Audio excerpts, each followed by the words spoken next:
Hi, I'm Tim Courtney, Chief Investment Officer of Exencial Wealth Advisors, and I wanted to spend a few minutes reviewing what March had brought us in terms of markets and economic news, as well as what we might be looking forward to covering in the next several months.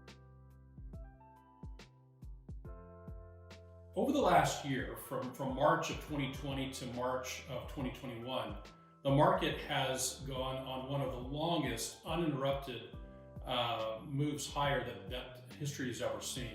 For larger and some of the more established companies, the market is up about 85% over the last year.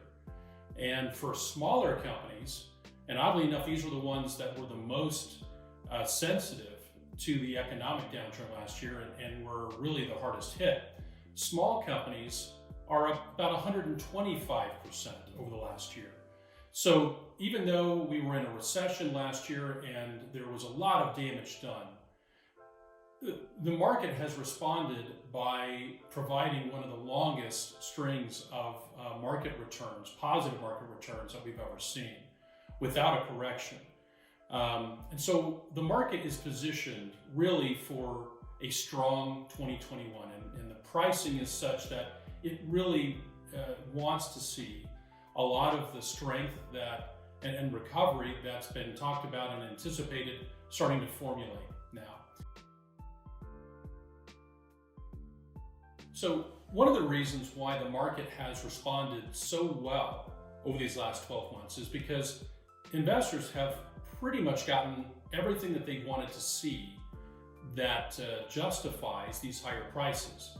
They've gotten a quick vaccine creation and rollout in terms of stimulus. It's gotten multiple stimulus payments coming from the government that covers things like unemployment and eviction protections.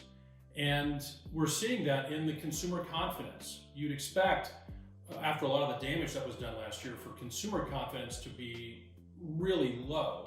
And it did go low in 2020, but it's really rebounded and it's continued to move higher. The market really has gotten everything it's wanted to see.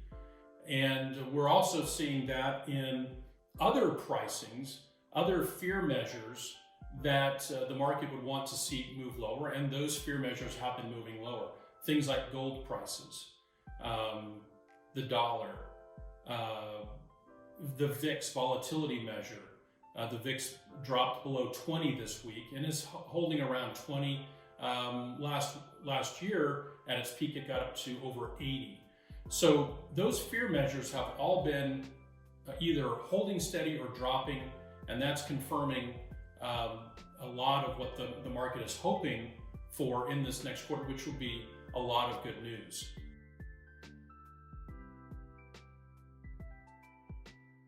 The markets and investors are going to want to see now confirmation that this recovery is occurring.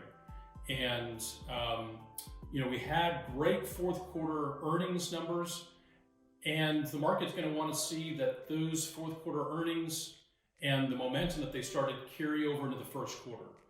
And investors are also going to want to see hard economic numbers that are continuing to improve and strengthen.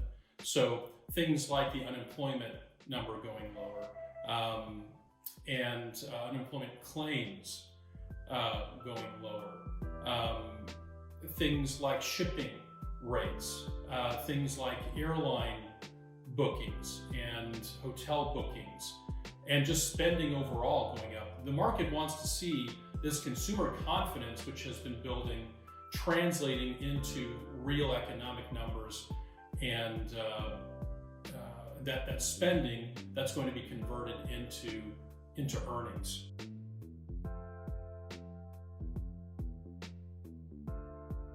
The one variable that we think is going to probably play the biggest role, aside from the economic news, is going to be the government spending and taxes and how that plays in with interest rates.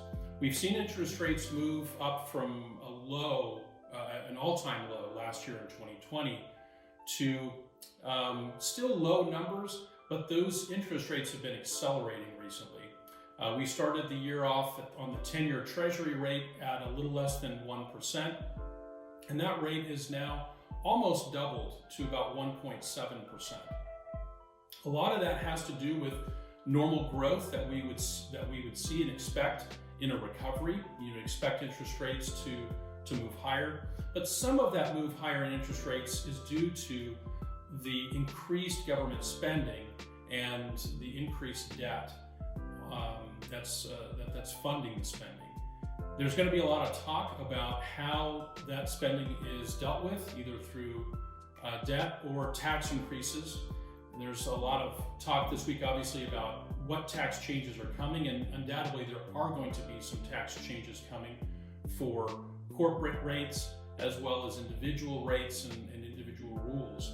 And we'll be watching those areas especially closely because they may have some impact on how we manage portfolios and also for planning purposes, how we do our long-term planning with clients.